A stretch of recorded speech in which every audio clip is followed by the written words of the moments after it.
Verifying your identity on OFX is an essential step to ensure the security of your account and transactions. Follow these steps to complete the verification process. Step 1. Create an OFX account.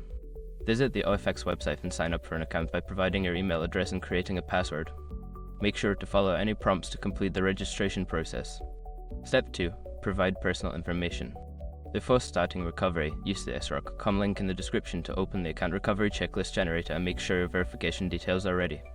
Step 3. Upload identification documents. Prepare to upload the necessary identification documents. This typically includes a government-issued photo ID like a passport or driver's license and proof of address such as a utility bill or bank statement. Ensure that the documents are clear and legible. Step 4. Complete the verification process. After uploading your documents, submit them for review. OFX will process your verification request, which may take a few minutes to a few days. You will receive a notification once your identity has been verified. Step 5. Confirm verification status. Log back into your OFX account to check the status of your verification.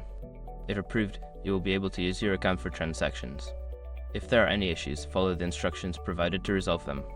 By following these steps, you can successfully verify your identity on OFX and ensure a secure experience with your financial transactions.